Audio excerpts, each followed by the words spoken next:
Okay, let's get started. Now we're going to develop, derive, and explain a full model of economic fluctuations, these ups and downs in the economy. The goal is to not only describe this model, but to develop it from the ground up, give its foundations. Two of its foundations we've already discussed. One is that the economic fluctuations that we see in the economy are due to departures of real GDP from potential GDP. Potential GDP is growing, that's the long-run potential of the economy, and occasionally there's downs, or in fact, occasionally there's ups, and that's what we think of as these economic fluctuations.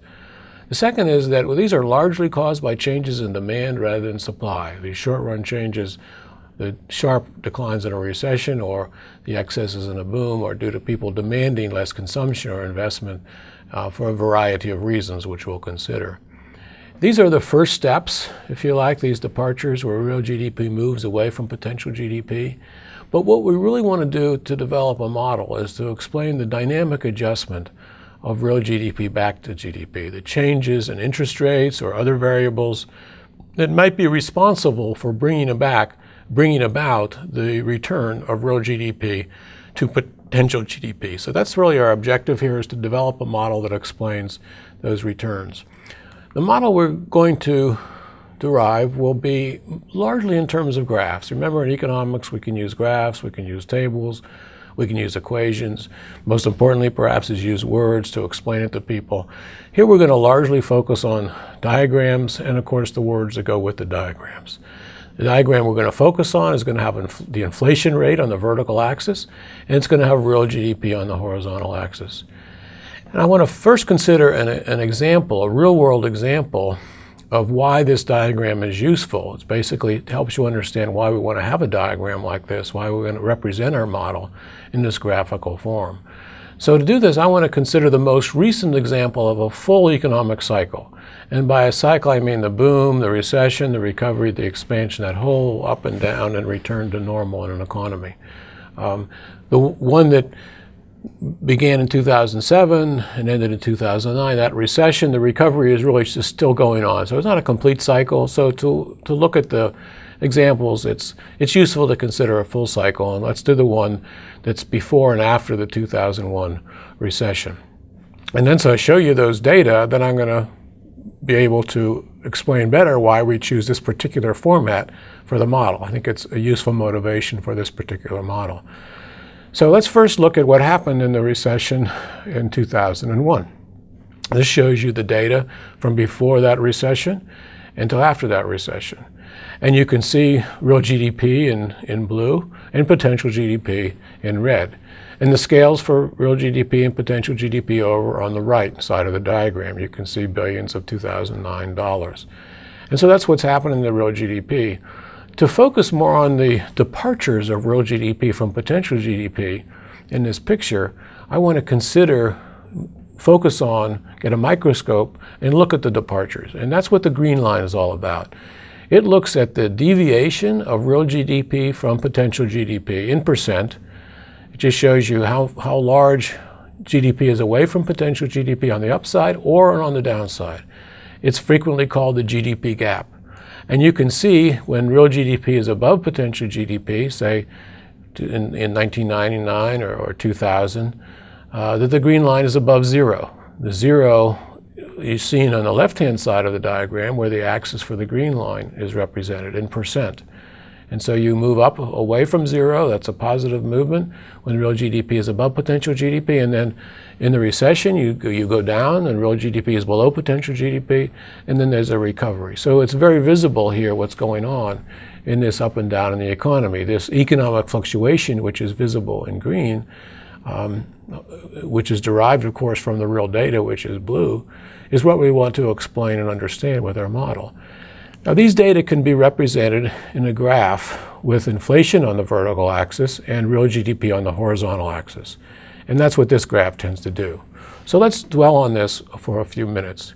Again, real GDP is on the horizontal axis because we're trying to explain the ups and downs in the economy. So when you go to the right, that's an up. Real GDP is rising. When you go to the left along the horizontal axis, That's a decline in real GDP, again, relative to potential GDP. When real GDP is equal to potential GDP, you're at the zero line in terms of this particular example. The inflation rate is now represented on the vertical axis. And we want to look at the inflation because it's intimately related to what's happening to real GDP. There's an association between the two in the short run in the economy. We've seen that before with some examples. This one illustrates it yet again. The dots in the diagram are just the observations that occur in different quarters during this cycle. So for example, in 1998, first quarter is the first plot in this picture. It's right there. That's the level of inflation and the level of GDP that occurred in the first quarter of 1998. And then you see the second quarter, third quarter, fourth quarter, etc. And until I've plotted the next point here in 1999 first quarter. And then you just keep plotting like that. There's the first quarter of 2000, first quarter of 2001, first quarter of 2002, and the last point plotted is the second quarter of 2002. So those circles are just the observations of real GDP relative to potential and the inflation rate. Now I've connected them with lines to try to help you see the movement. It's actually some very important dynamic adjustments that are going on in the economy during this period.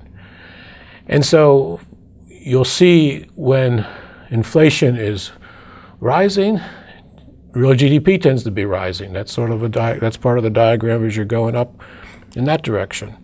And then over here you see inflation is falling when real GDP is below potential GDP.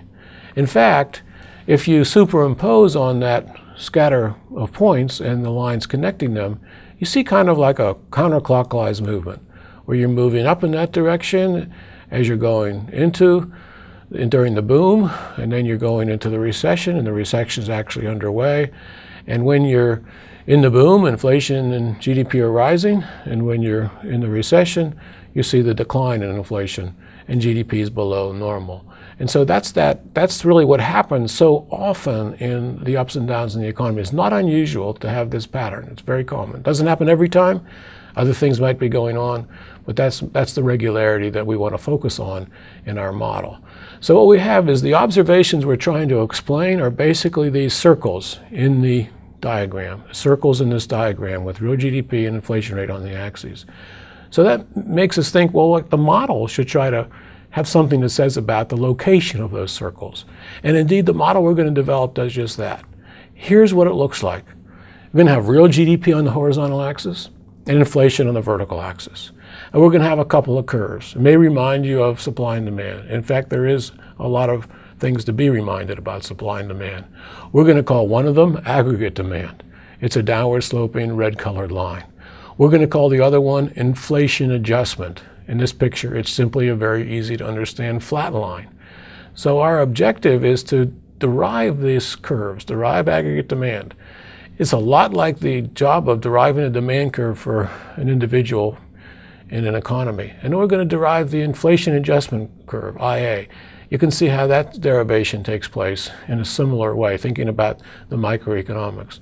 And then we have to have this prediction that the economy, the level of real GDP, and the level of inflation are determined by the intersection of those two curves. And that's really going to be our prediction or our explanation of what happens in the economy. So that particular point there, you can think of as an observation in real GDP inflation rate space. So we're going to try to trace out the observations in the previous diagram, trace out those loops, if you like, in that diagram, by moving around these curves and explaining why aggregate demand and inflation adjustment changes. And in doing so, we'll have a model that is able to explain the observations on real GDP and inflation in the short run as we go through these ups and downs in the economy. We'll begin deriving these curves next time. Thank you.